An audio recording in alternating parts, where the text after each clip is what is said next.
राज्य में अंशकालीन पदवीधरों की ओर से एक महत्वपूर्ण मांग सामने आई है। शासन निर्णय का हवाला देते हुए उन्होंने सरकार से जूनी पेंशन योजना में शामिल किए जाने का अनुरोध किया है। अंशकालीन पदवीधर वर्षों से सेवा दे रहे हैं, लेकिन अभी तक उन्हें पेंशन जैसी मूलभूत सुविधा का लाभ नहीं मिल पाया है। उनका कहना है कि यह उनके भविष्य की सुरक्षा से जुड़ा गंभीर मुद्दा है। अब देखना होगा कि सरकार इस मांग पर क्या रुख अपनाती है। पुढील वाटचालीसाठी शुभेच्छा।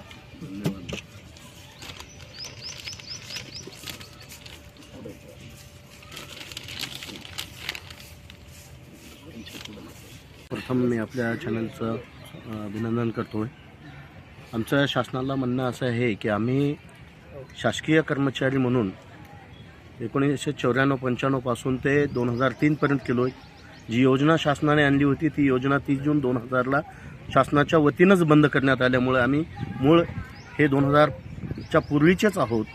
म्हणून आम्हाला जी 1 नोव्हेंबर 2005 पासून जी नवीन सेवानिवृत्ती योजना जी आणलेली आहे ती आमच्यावरती लादू नये आणि आमचा जो मूळ नियुक्ती दिनांक हा अंशकालीनचा आहे तेव्हापासूनचा सेवाग्राह्य धरून आम्हाला सर्व काही लाभ पूर्वलक्षी प्रभावाने देण्यात यावे याबाबत आम्ही शासनाकडे वेळोवेळी मागणी केली आहे।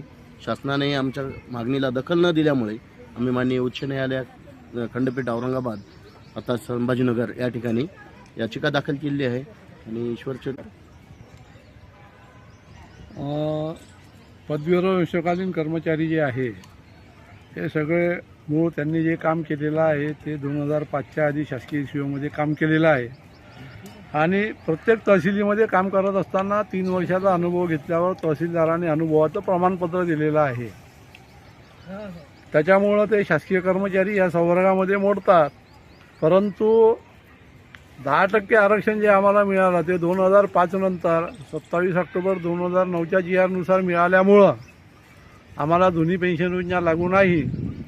तर आम्ही अंशकालीन कर्मचारी म्हणून काम केलेला जो कालावधी आहे तो सेवा कालावधी ग्राह्य धरून आम्हाला जुनी पेन्शन योजना लागू करावी ही आमची शासनाकडे मागणी आहे।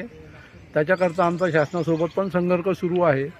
परंतु शासनासोबत संघर्ष करीत असताना शासनाने त्याकडे दुर्लक्ष केलं, कुठल्याही प्रकारची कारवाई केली नाही। त्याच्यामुळं आम्हाला औरंगाबाद उच्च न्यायालयामध्ये पिटिशन दाखल करावं लागलं। पिटिशनमध्ये पण सरकार टाळाटाळ करते आहे।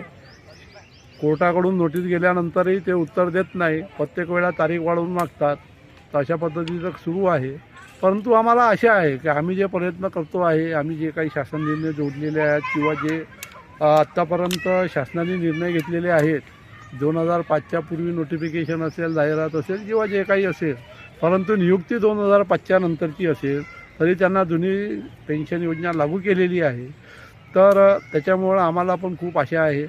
लतीफ पठाण आमचे 28/2ला आता नियत वयोमानाने जरी सेवानिवृत्त झाले तरी आम्ही त्यांना काही संघटनेच्या कामातून निवृत्त केलेलं नाही। जोपर्यंत आमचं काम होत नाही औरंगाबाद खंडपीठाच्या निर्णय येत नाही आमच्या जुन्या पेन्शनबद्दल तोपर्यंत ते आमच्यासोबत आहे, पुढेही राहतील। सेवानिवृत्तीबद्दल त्यांना शुभेच्छा देतो आणि त्यांचं सेवानिवृत्तीनंतरचं आयुष्य पण सुखसमाधानात जावो आणि त्यांना दीर्घायुष्य निरोगी आयुष्य लाभो आणि त्यांच्या प्रयत्नांना यश येऊन औरंगाबाद हायकोर्टामध्ये जी पिटिशन सुरू आहे त्याचा निकाल अंशकालीन कर्मचाऱ्यांच्या बाजूने लागून त्याचा सर्व अंशकालीन कर्मचाऱ्यांना महाराष्ट्रातील त्याचा लाभ हो अशी शुभेच्छा व्यक्त करतो। सर, आमच्या न्यूज चॅनलमध्ये आपलं स्वागत आहे। आज आपण महाराजबाग येथे एक बैठक ठेवलेली होती, काय सांगणार आहात? यामधले काय चर्चासत्र आपण केलेले आहेत? सर्वप्रथम तर आम्ही महारुद्र समाचार या चॅनलचा खूप खूप धन्यवाद देतो की आपण या ठिकाणी येऊन आमच्या या सभेतील काही महत्त्वाच्या विषयावर आम्ही आपल्याला माहिती देत आहोत। मी सुरेश कुमार राऊत, विदर्भ अंशकालीन पदवीधर संघटना अध्यक्ष।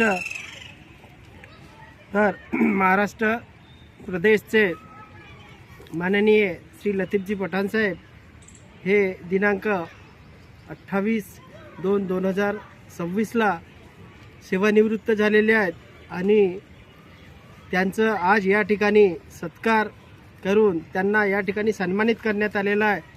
जवळपास आपल्या या पदवीधर अंशकालीन शासकीय कर्मचाऱ्यांचं या ठिकाणी महाराजबाग या ठिकाणी सर्व लोक या जमलेले आहेत आणि महाराष्ट्रात गेल्या अनेक वर्षापासून अंशकालीन कर्मचारी पदवीधर संघटना याच्या वतीनं 2009च्या एक शासन निर्णयानुसार प्रत्येक कर्मचारी हा शासन सेवेत त्यांच्या लढ्यामुळे आज सेवेत नोकरी करत आहे.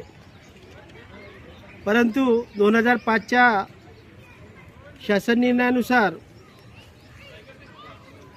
पदवीधर अंशकालीन कर्मचारी यांना जुनी पेन्शन ही लागू नाही आणि आम्ही 2005चे सर्व कर्मचारी ही 3 वर्षाची सेवा पूर्ण करून शासनाची सेवा केलेली आहे आणि आम्हाला जुनी पेन्शन ही मिळावी याकरिता आमचे प्रदेशचे अध्यक्ष हे काटोक्यानं प्रयत्न करत आहेत आणि या आपल्याला आमचं औरंगाबाद खंडपीठ या ठिकाणी त्यांनी एक याचिका दायर केलेली आहे आणि त्या याचिकेमध्ये आमच्या बाजूने निर्णय लागेलच ही आम्हाला पूर्णतः शाश्वती आहे.